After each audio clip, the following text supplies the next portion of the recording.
اللہ من الشیطان الرجیم بسم اللہ الرحمن الرحیم۔ عزیزان من، آج جولائی 1982 کی 2 تاریخ ہے اور درس قرآن کریم کا آغاز سورہ قاف کی آیت 25 سے شروع ہو رہا ہے، 50/25۔ سابقہ آیت میں یہ کہا گیا تھا کہ قوانین خداوندی سے انکار کرنے والے، سرکشی کرنے والے، وہ جہنم کا ایندھن ہوں گے، داخلے جہنم کیے جائیں گے۔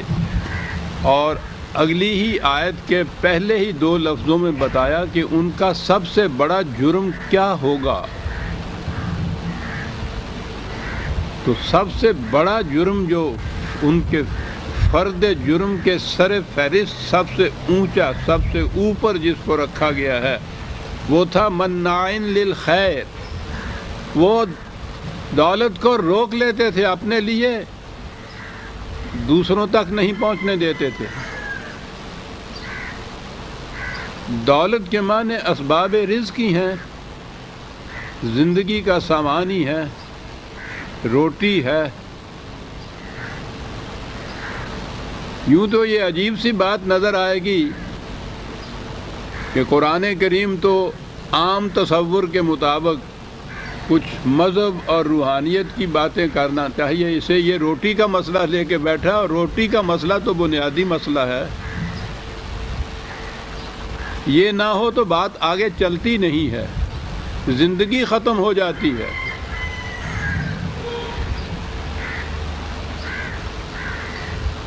ہے تو ہمارے پنجابی زبان کا ہی محاورہ، جہدے ٹھڈ چ نہیں روٹیاں اودیاں ساریاں گلاں کھوٹیاں، تے جہدی کوٹھی چ دانے اودے کملے بھی سیانے۔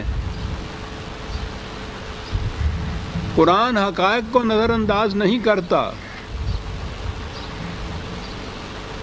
وہ تصوراتی مذہب نہیں ہے کہ آپ کو آسمان کی بلندیوں پر لیے جائے اور زمین پہ پاؤں نہ ٹکنے دے۔ اس نے بڑی اہمیت دی ہے روٹی کے مسئلے کو، پہلا مسئلہ یہ بتایا ہے اس نے۔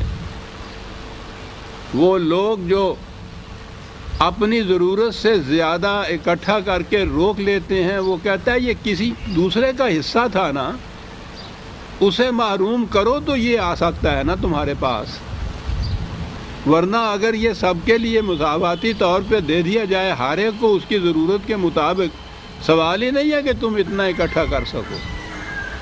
تو یہ ظلم ہے انسانیت کے اوپر۔ اور یہ جتنا بھی یہ پیدائش کے ذرائع ہیں، زمین ہی سب سے بڑا ذریعہ پیدائش ہے، یہیں سے سامان زیست پیدا ہوتا ہے، اسی میں سے باقی معدنیات وغیرہ نکلتی ہیں۔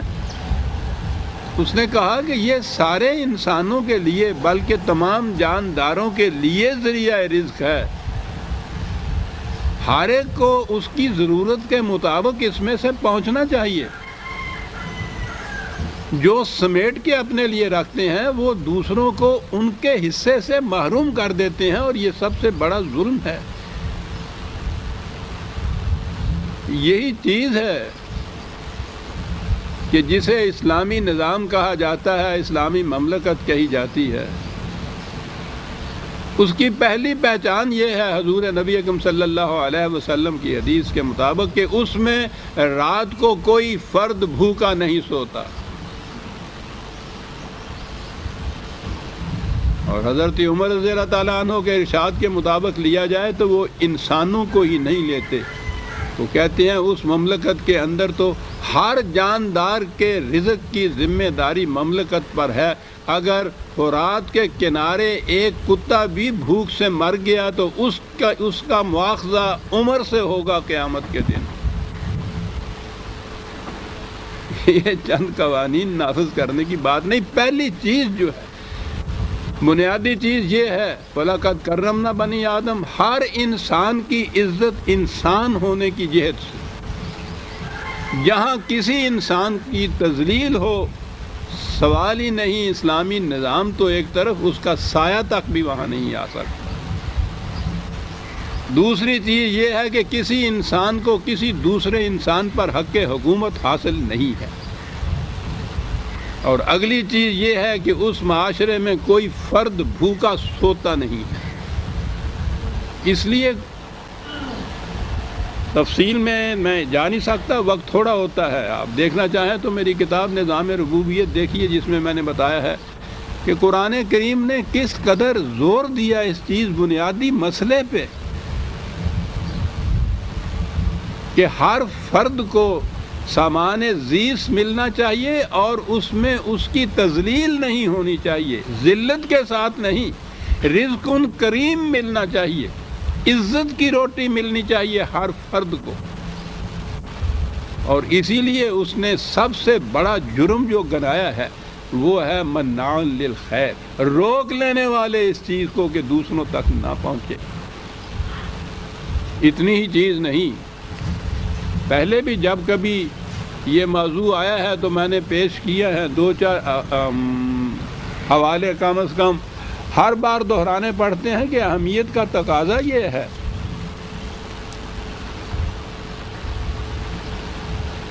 اسلام اسلام اسلام کہے جانے والوں کا آپ دیکھیں گے کہ اس طرف کسی کی توجہ ہی نہیں ہے کہ بنیادی مسئلہ جو ہے، جس کو بنیادی حقیقت قرآن تسلیم کرتا ہے اور کہتا ہے، یہ ہے بنیاد اور اصل اس کی. وہ سورہ الماعون کو پورے کی پوری صورت اس موضوع کے اوپر سن لیجیے.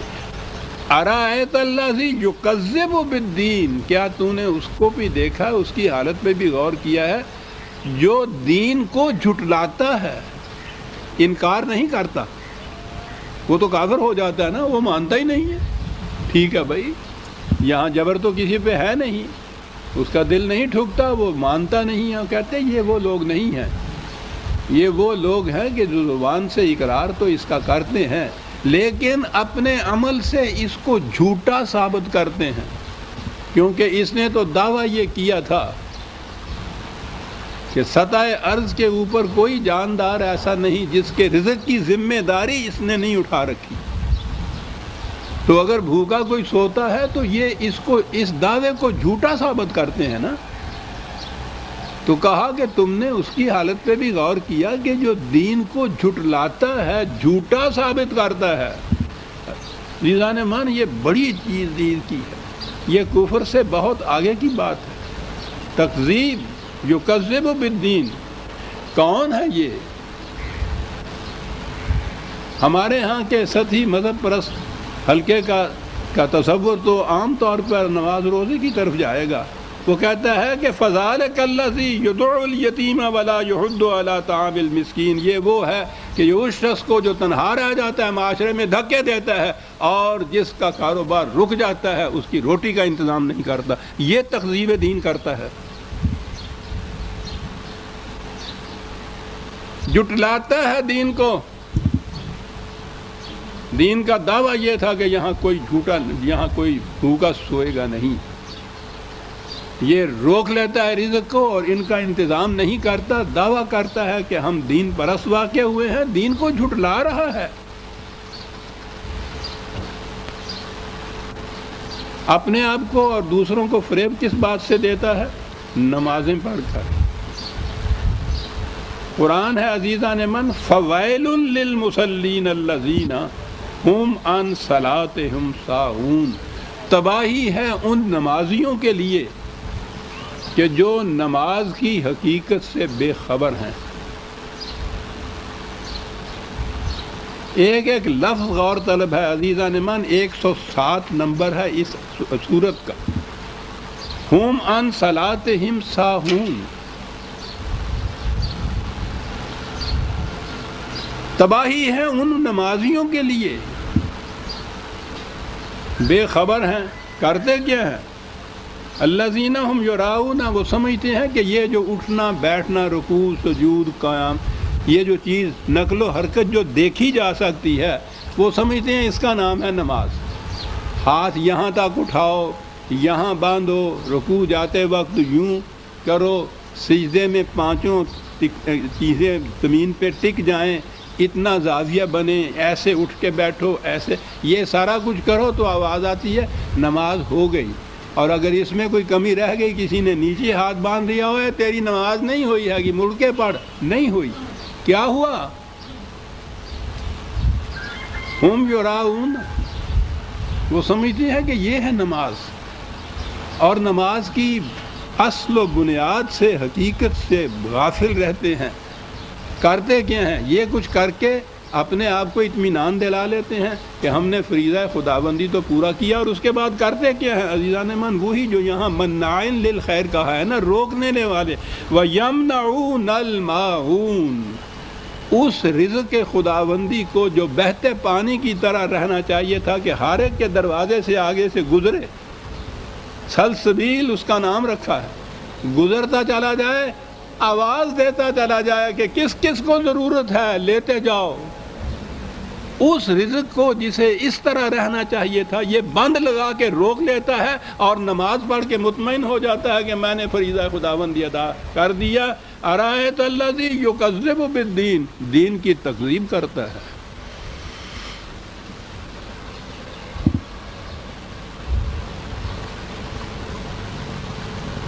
کبھی آپ نے یہ بات بھی سنے ہیں ان مسجدوں کے اندر کہ دین کی تقسیم کون کرتا ہے؟ کن نمازیوں کے اوپر قرآن کہتا ہے تباہی ہے ان کے لیے؟ سارے قرآن میں آپ دیکھیے، جمع کرنا مال کا سب سے بڑا جرم قرار دیا اس نے کہا یہ تو رہنا ہی چاہیے بہتے پانی کی طرح۔ روک لینا، اگر کسی جگہ کوئی اس کو روک لیتا ہے، اپنے لیے روک لیتا ہے، جو آگے جن کو ضرورت ہے اس کی، اس پانی کی، انہیں محروم کر دیتا ہے، تو یہی تو سب سے بڑا جرم ہے۔ جمع مالہ وعدد، 104/2 حوالے یہی ہے۔ جمع کرتا ہے اور پھر 99 کے پھیر میں پڑ جاتا ہے، اتنا ہو گیا، عددہ گنتا ہے، بینک بیلنس کی شیٹس لیتا ہے وہاں سے کہ اب بیلنس کیا ہے، بعددہ، اس چکر میں ہی پڑا رہتا ہے، جمع کرتا رہتا ہے اور پھر اس کے بعد یہ دیکھتا رہتا ہے کہ کتنا ہو گیا، اب کتنا ہو گیا۔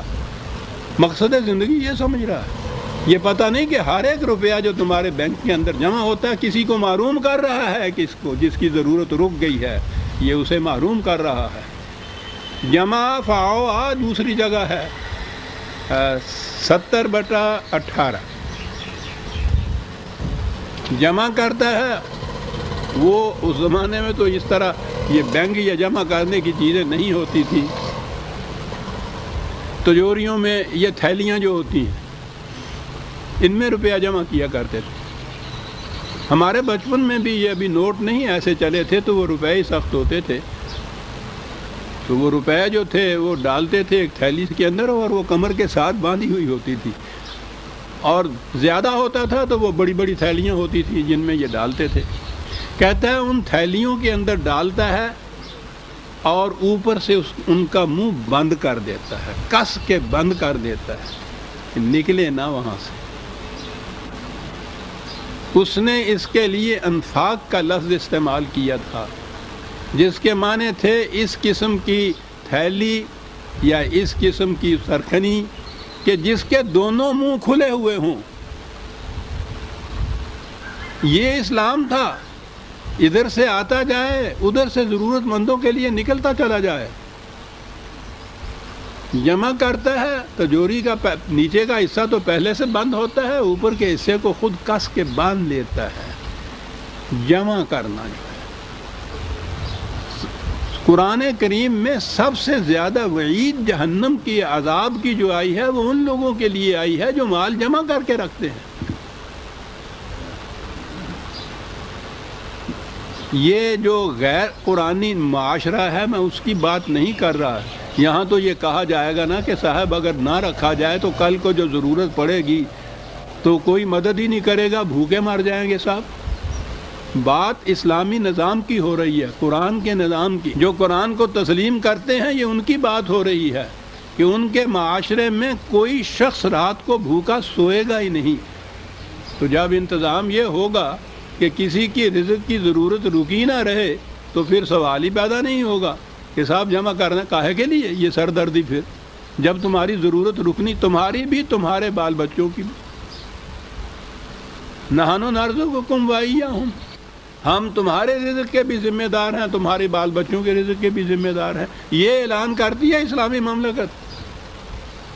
تو جب یہ اعلان کرے اور اس کی ضمانت دے دے تو پھر یہ جسے کہتے ہیں مت ماری ہوئی ہے کہ خام خواہ کے لیے درد سر یہ مول لے لے اور اس کو جمع کر کے اور رکھتا چلا جائے، ہر قسم کا ڈر ہے، کاہے کے لیے جمع کرے؟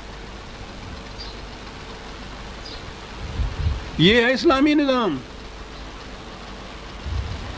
ہر فرد کی ضرورت زندگی، ضروریات زندگی پورا کرنا مملکت یا نظام کی ذمہ داری ہے۔ اس کا کام یہ ہے کہ جتنی استعداد اس کو یا صلاحیت حاصل ہے اس کے مطابق کام کرتا چلا جائے، اور مملکت کا فریضہ یہ ہے کہ اس کی اور اس کے بچوں کی کفالت کی ذمہ داری وہ لے لے۔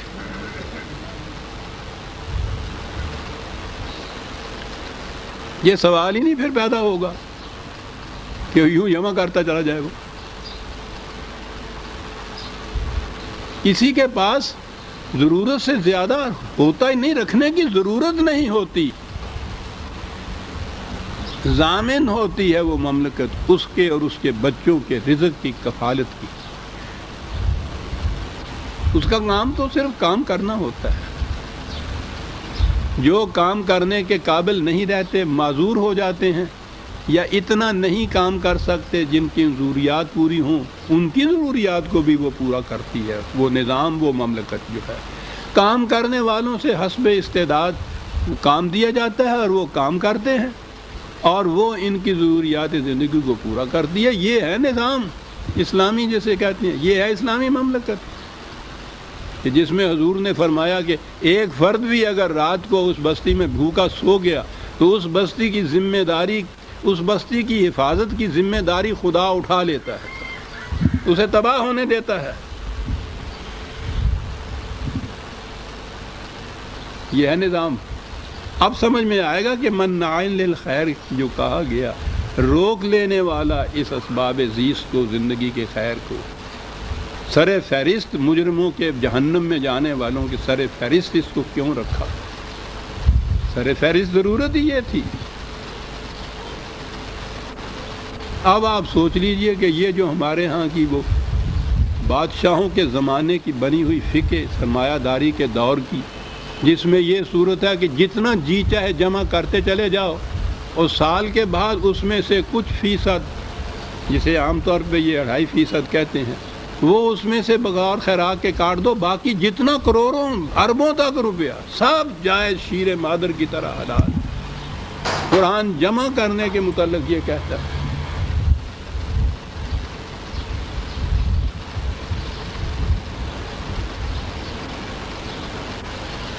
مناع للخیر، یہ کون تھا؟ معتدن، سرکشی اختیار کرنے والا۔ ہم وہ نظام چاہتے تھے، یہ اس نظام کے خلاف سرکشی ہے۔ میں نے عرض کیا ہے نا کہ پھر یہ کیسے وہ صلات کے متعلق قرآن نے کہا کہ یہ اسی کا نام صلات سمجھتے ہیں، یہ جو محسوس مریض دیکھنے والی ویزیبل حرکات ہوتی ہیں، اسی طرح سے ایک چیز نکال لی انہوں نے، زکوٰۃ، جتنا جی چاہے جمع کرتے چلے جاؤ اور اتنا سا سال کے بعد اس میں سے آپ دے دیجئے۔ اور اب تو اس میں بھی بڑی موج ہوئی ہے، بینک میں سے 10% انٹرسٹ لیجئے اور 2.5% اس میں سے زکوٰۃ دے دیجئے، 7.5 پھر بھی بچ جاندہ ہے۔ رند کے رند رہے، ہاتھ سے جنت نہ گئی، دین دا تقاضا بھی پورا ہو گیا تو موج بھی ہوئی نال۔ اس مذہب کو کون چھوڑے گا؟ مناع للخیر، معتدل، سرکشی اختیار کرتا ہے ہمارے نظام کی۔ کیوں؟ مریب۔ اس سے شک ہے اس بات میں جو کہا جاتا ہے کہ ہمارے نظام میں یہ ہوگا، دین میں یہ کہتا ہے کہ یہ اگر نہ ہوا تو پھر تو مر گئے ہم بھی، ہمارے بچے بھی۔ اور اگر نظام وہی ہے کہ جو ایسی یقین نہیں دلا سکتا، ضمانت نہیں دلا سکتا، وہ اسلامی نظام نہیں کہلا سکتا۔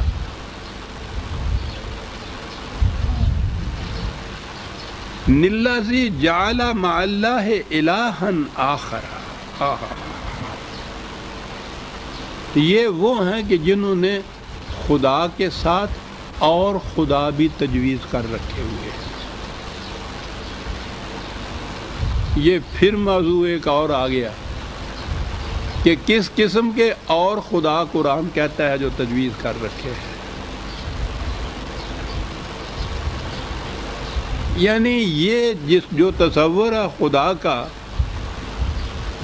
وہ خدائے عرش جو ہے، اس کے ساتھ تو کوئی اور خدا، کم از کم یہ عیسائی زیادہ سے زیادہ وہ کہتے ہیں جسے وہ تثلیث کہتے ہیں، تین، باپ، بیٹا، روح القدس، ان سے بھی جب بات ہوتی ہے، میرے پاس آتے ہیں ان کے ہاں کے اچھے اچھے پڑھے لکھے ہوئے، یہ پادری ان کے ہاں کے بڑے پڑھے لکھے ہوتے ہیں صاحب، یہ عام ایم اے کرنے کے بعد 2 سال اور پڑھتے ہیں تو پھر جا کے یہ پادری بنتے ہیں، مولوی صاحب نہیں ہیں یہ۔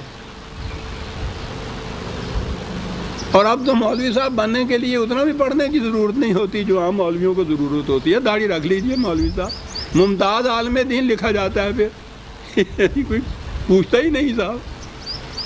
تو ان سے بھی جب بات ہوتی ہے تو وہ بھی اب یہ نہیں کہتے کہ ہم واقعہ سچ مچ ان کو خدا مانتے ہیں،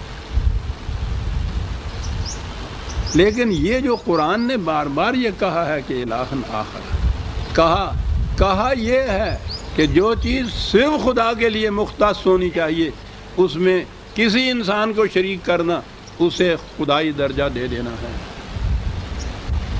اور ایک اس موضوع کے لحاظ سے ایک ہی مثال میں اس کی پیش کروں گا، ورنہ یہ الہ جو قرآن نے کہا ہے کس قسم کے الہ اور تجویز کرتا ہے انسان، وہ تو پوچھو نہیں۔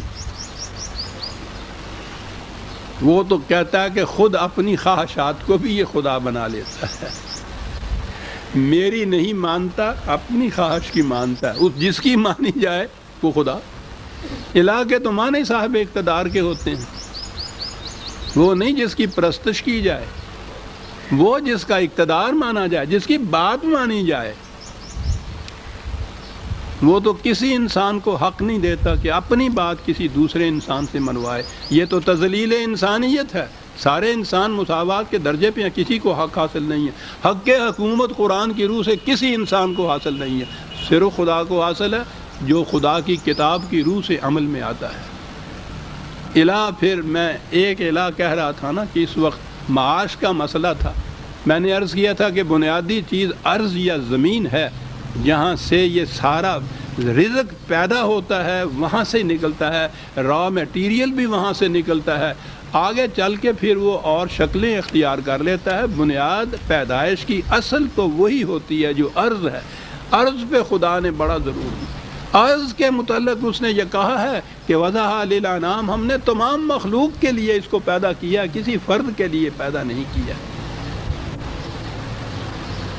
ارض کے اوپر کسی کی ملکیت کو جائز ہی قرار نہیں وہ دیتا، کیونکہ یہ ذریعہ رزق ہے، رزق پیدا ہوتا ہے اس سے۔ تو اگر سرچشمہ رزق کے اوپر ہی افراد کی ملکیت تسلیم کر لی جائے تو پھر باقی افراد جس طرح سے بھوکے مر سکتے ہیں وہ ظاہر ہے، ہمارے ہاں کی ہوئی ہیں نا ملکیتیں، انہوں نے ہزار ہزار، 2,000، 10,000 ایک فرد کی ذاتی ملکیت دی بھی کسی کاشتکار کو تو سارا سال وہ مر جاتا ہے محنت کرتا کرتا، اور وہ گھر بیٹھے ہوئے اس میں سے کم از کم آدھا لے جاتا ہے۔ کس بات کا لے جاتا ہے؟ کہ زمین کی ملکیت میری۔ الارض للہ، قرآن کہتا زمین کی ملکیت صرف خدا کی ہے، کسی انسان کی نہیں ہے۔ وہ کہتا ہے میری ملکیت ہے، اسے کہتا ہے آدھا دے مجھے، اور آپ کی فقہ اس کو جائز قرار دیتی ہے۔ یہ فقہ بنی ہی آپ کے ملوکیت اور سرمایہ داری کے زمانے کی ہے۔ کس چیز کا وہ آدھا لے جاتا ہے؟ ارض خدا کی، محنت کاشتکار کی، اور یہ آدھے کا حصے دار۔ شرعن بھی جائز، اور پھر قانون تو آپ کے یہاں جائز قرار ہی دیتا ہے، جس کو مضارعت کہتے ہیں۔ سنیے، سورہ بقرہ میں ابتدائی آیات میں ہی یہ چیز آ گئی۔ زمین کے متعلق میں عرض کر رہا تھا نا، ابتدا تو ہوتی ہے یا ایھا الناس اعبدوا ربکم الذی خلقکم والذین من قبلکم لعلکم تتقون. نو انسانی کو پکار کے کہا گیا ہے کہ صرف محکومیت خدا کی اختیار کرو جس نے تمہیں بھی پیدا کیا، تمہارے پہلی نسلوں کو بھی پیدا کیا، تاکہ تم محفوظ رہو، بچ جاؤ خرابیوں سے، تباہیوں سے. تتقون بچاؤ کو کہتے ہیں. کون سا خدا ہے؟ الذی جعل لکم الارض فراشا والسماء بناء وانزل من السماء ماء فاخرج به من الثمرات رزقا لکم. جس نے زمین پیدا کی تمام انسانوں کے لیے، زمین میں سے رزق پیدا کرنے کے لیے پھر بارش برسائی آسمان سے، بادلوں سے می برسا، مختلف قسم کی اس میں فصلیں پیدا ہوئیں، پھل پیدا ہوئے. رزق لکم، الناس پہلے کہا ہے عزیزان من، مخاطب کیا ہے پوری نوع انسانی کو، اور کہا ہے رزق لکم، تم سب کے لیے یہ رزق ہے، سامان زیست ہے. تخصیص ہی نہیں ہے کہ کوئی روک لے، خدا کی زمین اس نے یہ انتظام کیا، اس نے یہ پیدا کیا. الناس کو وہ کہہ رہا ہے اور کہتا یہ ہے کہ رزق لکم ہے، یہ تم سب کے لیے سامان زیست ہے، کوئی اس کو روک نہیں سکتا. اور وہ بات جو میں کہنا چاہتا تھا اگلے الفاظ میں آتی ہے، فلا تجعلوا للہ اندادا وانتم تعلمون. خدا کے ساتھ اور خدا نہ بناؤ کہ یہ زمین کی ملکیت ان کے حق میں تم دے دو، تم جانتے ہو کہ یہ اس کی ملکیت نہیں ہو سکتی. جو زمین کی ملکیت کا دعویٰ کرتا ہے اس سے پوچھو کہ صاحب کس طرح سے یہ ملکیت تھی، کہ جی میں نے تو فلاں سے خریدی تھی. چوری کا مال خریدنے والا جو ہوتا ہے وہ تو خود چور ہوتا ہے، اس کی ملکیت کیسے تھی؟ کہ جی کسی سے خریدی تھی. وہ غلط نظام کے اندر یہی طریقے ہوتے ہیں نا، خریدی تھی، یا میں نے اپنے ماں باپ سے یا اپنے بڑوں سے ورثہ میں پائی تھی، یا جن سے ورثہ میں پائی تھی انہوں نے کہاں سے یہ لی تھی. یعنی ملکیت کا حق کہیں ثابت کرو آپ. سب سے پہلا انسان بھی جس نے کوئی زمین کے اوپر لکیر کھینچ کے کہا کہ یہ میری ہے، اس کا حق بتاؤ کیا تھا ملکیت کا زمین کی. عزیزان مان، کسی قانون و دلیل کی روح سے اس کا حق نہیں ثابت آپ کر سکتے. جس چیز کو خدا نے بنایا اور مفت دیا، اور دیا اس لیے کہ رزق لکم، اے نو انسانی تم سب کے لیے یہ ذریعہ رزق ہے. فلا تجعلوا للہ اندادا. کیا بات ہے قرآن، کہاں لایا ہے اس چیز کو؟ یہ ہے شرک. خدا کے ساتھ اور خدا نہ قائم کر دو کہ جو اس کی ملکیت کی چیز ہے اس میں اوروں کی ملکیت شامل کر لو. یہ اور خدا بن گئے. انہوں نے تو تثلیث والوں نے وہ تین ہی بنائے تھے، اور یہاں تو قدم قدم کے اوپر ہے کہ خدا ہے. رحمت اقبال را در کعبہ اے شیخ حرم، ہر زمان در آستین دارد خداوند دیگر. اسے کعبے میں نہ جانے دے، یہ توحید پرست نہیں ہے، یہ وہاں جا کے یوں خدا کا نام تو لے گا. اس کی آستین میں ہر آن نیا خدا ہوتا ہے. می تراشد فکر ما ہر دم خداوند دیگر. رست از یک بند تا در بند دیگر. میری جو شرک کی عادت ہے ذہن کی، وہ ہر آن اپنے لیے ایک نیا خدا تراشتا ہے. کسی نہ کسی طرح ایک خدا کے پھندے سے چھوٹتا ہے تو ایک اور خدا تراش لیتا ہے. وَلَا تَجْعَلُوا لِلَّهِ أَنْدَادًا. وہاں کہا کہ تکذیب دین وہ کرتا ہے جو روک لیتا ہے رزق کو اور خیر کو. یہاں کہا کہ یہ خدا بنا دینا ہے انسانوں کو اگر اس چیز میں ان کا حق ملکیت تسلیم کر لیا جائے کہ جو صرف خدا کی ملکیت ہے. روز مقدمے ہوتے ہیں کہ جی وہ تو میری زمین ہے صاحب، یا میرا مال ہے اور یہ اس میں دعوے دار بنا ہوا ہے. کوئی نہیں تسلیم کرتا کسی دوسرے کو.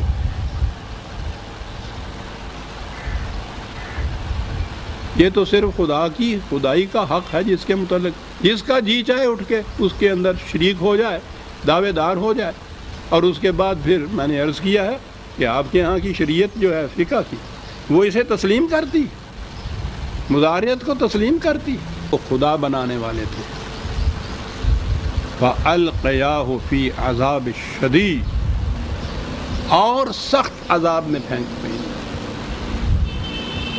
دین کی تکذیب کرتے تھے اور خدا کے ساتھ اور خداؤں کو شامل کرتے تھے۔ عزیزان من، وہ میں بار بار یہ کہا کرتا ہوں کہ ہم نے یہ جہنم بھی یہ جنت بھی اگلی دنیا پہ ہی اٹھا رکھا ہے۔ وہ برحق ہے اگلی دنیا کا جنت اور جہنم، وہ تو یہاں سے شروع ہو جاتا ہے۔ یہ جو غلط نظام ہے جس میں دین کی تکذیب ہو رہی ہے، جس میں ہر تنہا رہ جانے والے کو دھکے ملتے ہیں، پارٹی اور جتھا ہے جس کی عزت ہے، جس کے ہاتھ میں طاقت ہے، جس میں ہر محروم کو روٹی سے محروم کر دیا جاتا ہے، جس میں خدا کی ملکیتوں کو انسانوں کی ملکیتیں یہ جو نظام باطل ہے غیر قرآنی، یہ اس کا جہنم نہیں جس کے اندر ہم یہ کیا ہم جنت کی زندگی بسر کر رہے ہیں؟ یہ جہنم کی زندگی نہیں ہے۔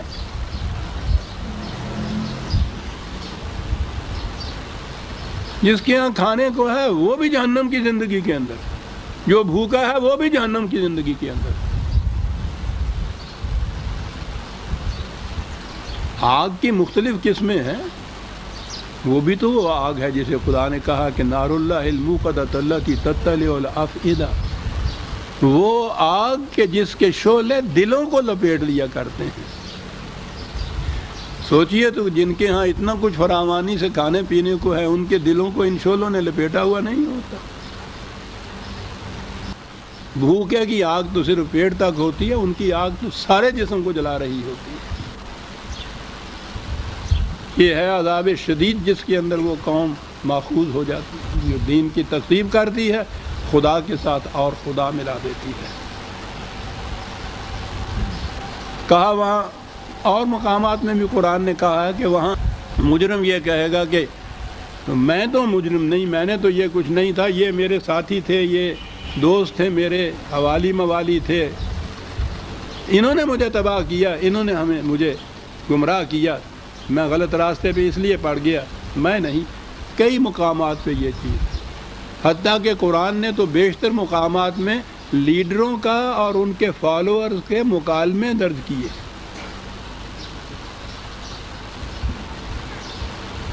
یہ فالوورز کہیں گے کہ یا اللہ یہ ہیں جنہوں نے ہمیں تباہ کیا، وہ جواب میں کہیں گے کہ ہمارے پاس طاقت کون سی تھی؟ تمہاری طاقت تھی جس کی بنا کے اوپر ہم سب کچھ کرتے تھے، تم ہم سے بھی زیادہ مجرم ہو۔ بڑے دلچسپ مکالمے ہیں اور کئی دفعہ آ چکے ہیں سامنے بھی، تو میں عرض کروں گا کہ وہ دوسروں کو الزام دیں گے۔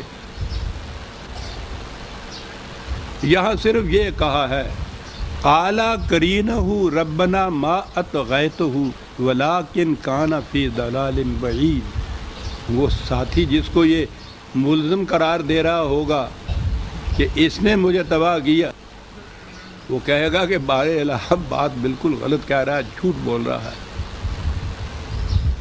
یہ خود ہی غلط راستہ پہ چلنے کے لیے آمادہ تھا۔ میرا اگر کوئی قصور واقعی ہے تو یہ صورت ہے کہ میرے ساتھ ہو لیا تھا یہ، ورنہ میں نے اسے مجبور تو نہیں کیا تھا کہ یہ کچھ میرے ساتھ چل کے کرے۔ قال لا تختصموا لدی وقد قدمت الیکم بالوعید، کیا بات، کہا یہاں جھگڑنے کی کوئی ضرورت نہیں ہے،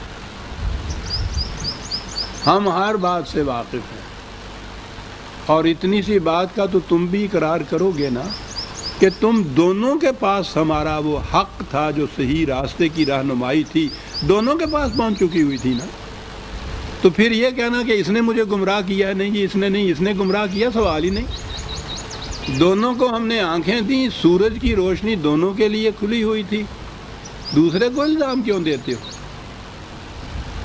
ذمہ داری خود کیوں نہیں لیتے؟ پھر بعد میں سے بات نکل آتی ہے، ساری بات ذمہ داری لینے کی ہے۔ جو غلطی کی ذمہ داری قبول کرتا ہے اس کی اصلاح کی گنجائش یا امکان ہوتا ہے، جو دوسرے کے سر دھرتا ہے اس کی اصلاح نہیں ہوتی۔ قصہ ابلیس و آدم ہے ہی اتنا۔ آدم سے بھی ایک لغزش ہوئی، ابلیس سے بھی ایک لغزش ہوئی کہ اس نے سجدہ نہ کیا، اس نے جو جیسا کہا گیا ہے کہ وہ معصیت کی شجر کی طرف چلا گیا، دونوں سے لغزش ہوئی۔ آدم سے کہا کہ آدم یہ تم نے کیوں کیا؟ ربنا ظلمنا انفسنا، میرے بار خدا غلطی ہو گئی مجھ سے، بھول ہو گئی مجھ سے۔ بھول اور غلطی کو معاف کر دے تو آئندہ کے لیے پھر ہم صحیح رہیں گے۔ کہا کہ جب تم نے اپنی ذمہ داری کو قبول کر لیا ہے کہ واقعی تمہاری غلطی تھی، تو اس لیے اصلاح کی گنجائش ہے، تمہاری طرف ہماری رہنمائی آئے گی، اور جو اسے قبول کرے گا اسے لا خوف علیہم ولا ہم یحزنون، کوئی بات نہیں ہے، تم نے قبول۔ ابلیس سے کہا کہ تو نے سجدہ کیوں نہ کیا؟ سرکشی برتی، معصیت کی ہمارے آنسو۔ کہا باریلا کیا کہہ رہے ہیں آپ؟ میں کون ہوتا ہوں معصیت کرنے والا؟ تیرے حکم کے بغیر تو پتہ نہیں ہل سکتا، تیرے حکم اجازت کے بغیر میں بھلا معصیت کر سکتا تھا؟ میں قصوروار تو نہیں ہوں۔ کہا جب تمہاری یہ ذہنیت ہے کہ اپنی غلطی کو نہ قبول کرتے ہو، نہ ذمہ داری کو تسلیم کرتے ہو، قیامت تک تمہاری اصلاح نہیں ہو سکتی۔ یہ ہے سارا قصہ۔ اصلاح اس کی ہوتی ہے جو اپنی غلطی کو تسلیم کر لیتا ہے۔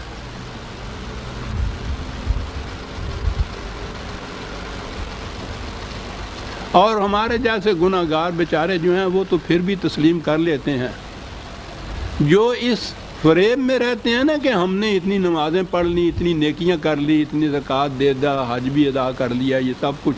وہ ایک طرف انہوں نے بینک کے سائڈ میں کریڈٹ رکھا ہوتا ہے، ایک طرف ڈیبٹ رکھا ہوا ہوتا ہے، تو ادھر وہ ایک نیکی کے عوض میں 10-10 ہزار ثواب گن کے وہاں جمع کرتے رہتے ہیں، اور ادھر کا بہرحال گناہ تو ایک ہی ہوتا ہے، تو اس میں سے 1-2-4 منفی بھی ہو گئے تو بیلنس تو پھر بھی بڑا رہتا ہے وہ سب۔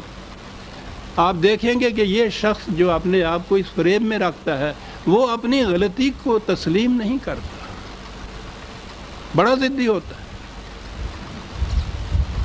اپنے آپ کو ہمیشہ حق پہ کہتا ہے، دوسرے کو کہتا ہے کہ تو گمراہ ہے۔ قرآن کہتا ہے کہ یہی تو ساری بات، اس کی اصلاح ہی نہیں ہو سکتی جو اپنی غلطی کو تسلیم نہیں کرتا، اپنی ذمہ داری کو قبول نہیں کرتا۔ اسی لیے کہا کہ ہم نے تم دونوں کے سامنے راستہ واضح کر کے رکھ دیا تھا نا، آنکھیں بھی دے دی تھیں، تو اب یہ کہنا کہ صاحب میں گمراہ نہیں ہوا تھا، اس نے گمراہ کیا تھا، یہ تو ابلیسیت ہے، سوال ہی نہیں ہے۔ ہر فرد اپنے فیصلے اور اپنے عمل کا ذمہ دار ہے، دوسرے کو ذمہ دار نہیں ٹھہرایا جاتا۔ وہاں وہ چیز اور ہے کہ جبر سے کوئی مار مار کے کسی کو بت کے سامنے جھکا دے۔ یہاں سوال یہ ہے کہ آج خود کیا وہ تسلیم کرتا ہے، ذمہ داری کو تو قبول کرتا ہے یا نہیں قبول کرتا تھا۔ وَقَدْ قَدَّمْتُ إِلَيْكُمْ بِالْوَعِيدِ۔ ہاں بڑی عجیب بات آگے آ رہی ہے۔ ما يُبَدَّلُ الْقَوْلُ لَدَيَّ وَمَا أَنَا بِظَلَّامٍ لِلْعَبِيدِ۔ عزیزان من، 4 لفظ آئے ہیں، کتنی عظیم حقیقت بیان کر گیا ہے۔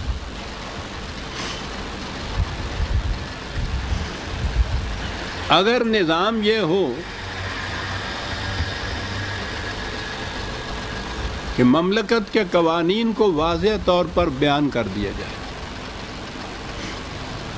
پھر یہ اعلان کر دیا جائے کہ ان میں کبھی تبدیلی نہیں ہوگی، کسی کے لیے تبدیلی نہیں ہوگی، کسی وقت بھی تبدیلی نہیں ہوگی، یہ غیر متبدل رہیں گے ہمیشہ کے لیے، اور ہر ایک کے اوپر یہ لاگو ہوں گے یکساں طور پر۔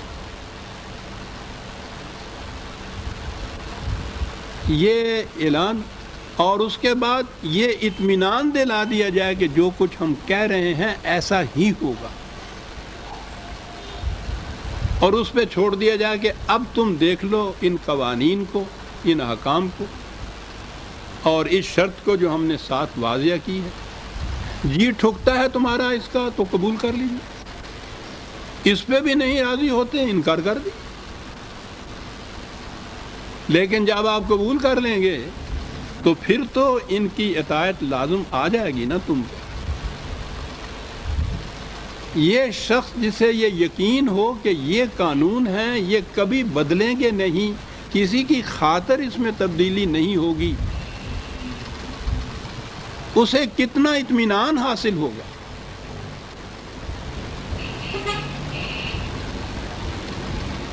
قانون کی حکمرانی سے اطمینان ہی یہ ہوتا ہے عزیزان من۔ اگر قانون جو ہے وہ غیر متبدل ہو اور یہ یقین ہو کہ یہ کسی کے لیے بھی ایسا نہیں ہوگا کہ مجھ پہ لاگو ہو اس پہ لاگو نہ ہو، وہ یہ دے کے چھوٹ جائے، اس کے حق میں قانون یوں لچک پیدا کر دے، اس طرح سے استثناء پیدا ہو جائے، بدلتا چلا جائے، یا یہ بھی بات ہو کہ آج ایک قانون ہے جی، پتہ نہیں کل قانون ہی بدل جائے، پھر کیا کر لیں گے ہم؟ یعنی کسی کو اپنے مستقبل کے متعلق یقین ہی کچھ نہیں ہوتا،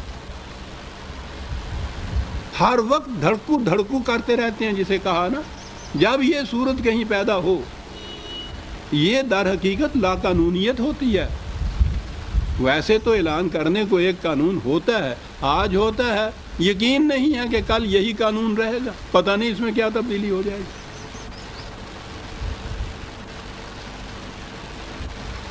آپ کو یاد ہے کہ یہ لا کی جو ڈیفینیشن کی ہوئی ہے ان لوگوں نے، وہ یہی ہے جو قرآن کہتا ہے۔ ابھی میں آؤں گا قرآن کے الفاظ کی طرف، ابھی ہیں 10 منٹ۔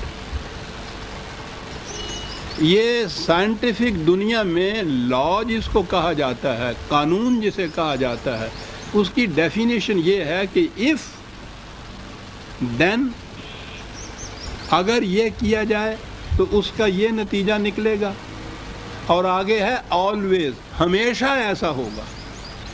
یہ 3 شرطیں جو ہوتی ہیں وہ پوری ہوتی ہیں تو لا کہلاتا ہے۔ اگر یہ کیا جائے تو یہ نتیجہ نکلے گا، انگلی آگ میں ڈالی جائے تو وہ جلا دے گی، اس سے درد ہوگا، اگر یہ کرو گے تو یہ ہوگا، اور پھر always، ہمیشہ ایسا ہوگا۔ یاد رکھو، یہ جو ہمیشہ ایسا ہونا ہے یہ اس کو لا بناتا ہے۔ اگر یہ ہمیشہ کی بات نہ ہونا، ایک ہی دفعہ کی بات ہو، یہ کرو یہ ہوگا، تو وہ حکم ہوتا ہے، حکم بدلتا رہتا ہے۔ لا وہ ہے جو بدلتا نہیں۔ تمت کلمۃ ربک صدقا وعدلا لا مبدل لکلمات اللہ۔ اعلان، تکمیل ہو گئی قوانین و احکام خداوندی کی۔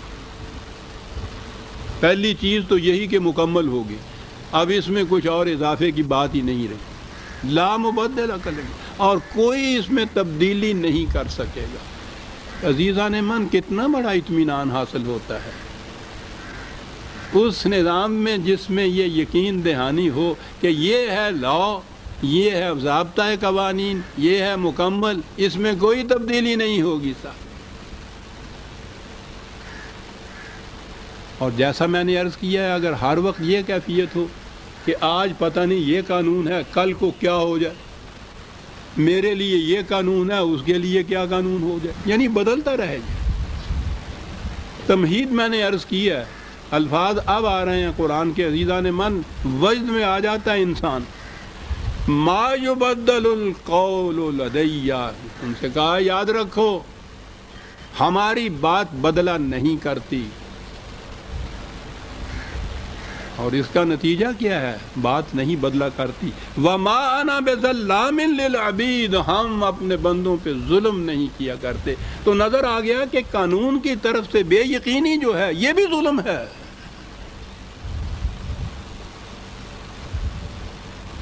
قانون کے متعلق یہ بے یقینی کہ پتہ نہیں کل کیا ہو جائے. عزیزان مان، ان دو ٹکڑوں کو جوڑ کے دیکھیے کہ کیا کہہ گیا ہے قرآن.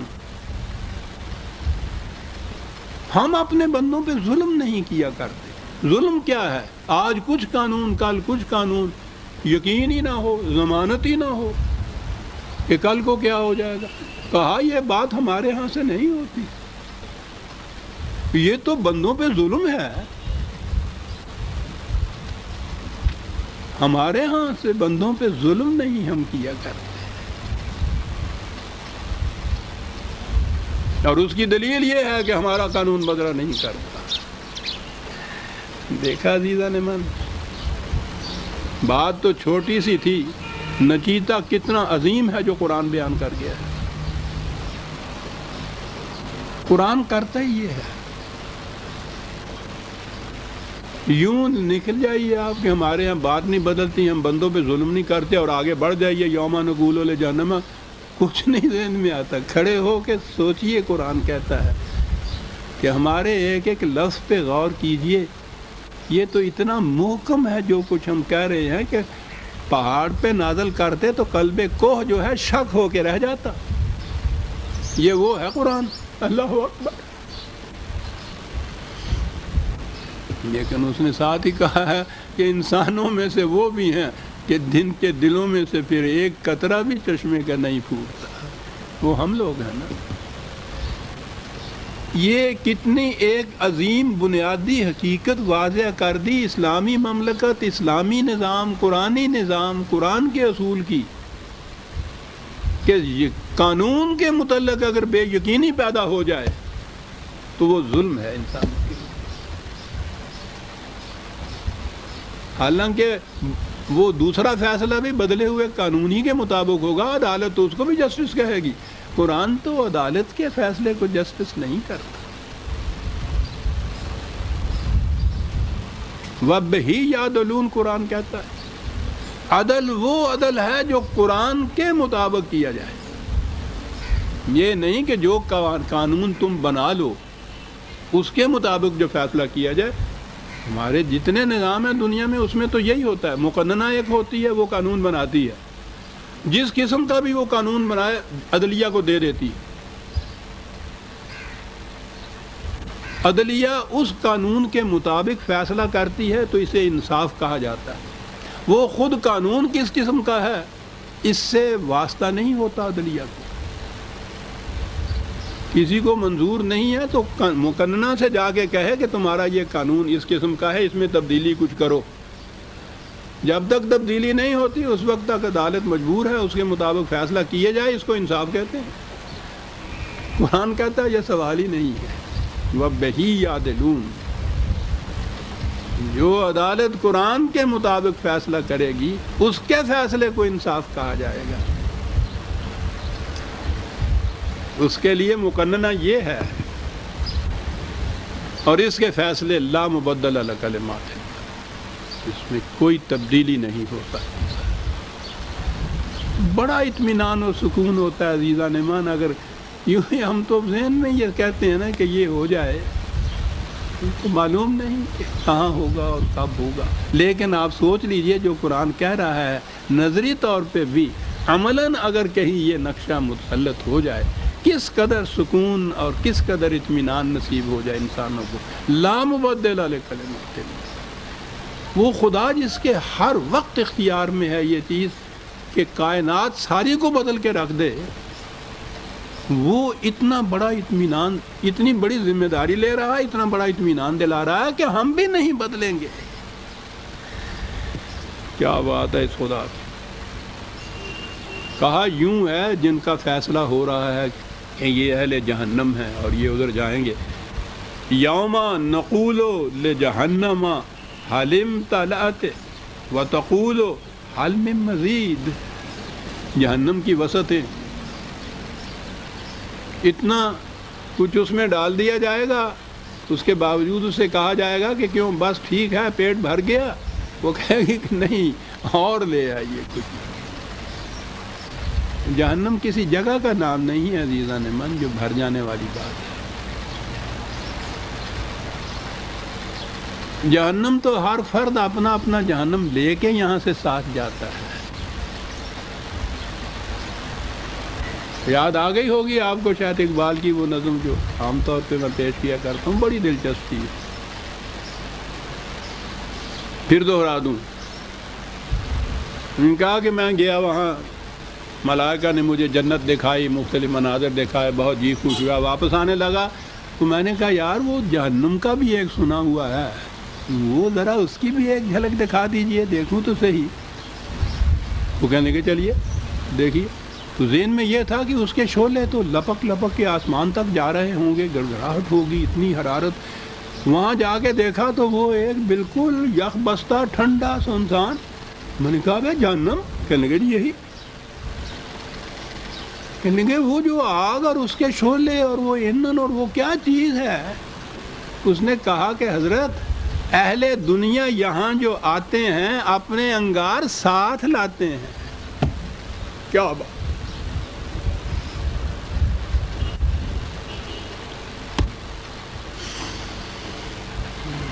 جی تو وہ جہنم بھر کیسے جائے گی؟ وہ تو ہر فرد اپنا جہنم ساتھ لے کر جاتا ہے.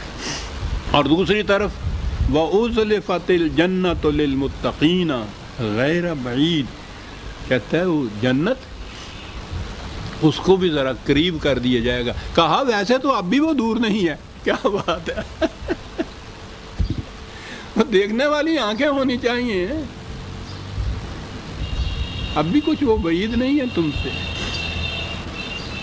اگر دل میں قرآن کے احکام کا سکون اور اس کی آسائش اور اس کی نورانیت یہ موجود ہے تو وہ تو جنت آباد ہوتی ہے تمہارے اندر.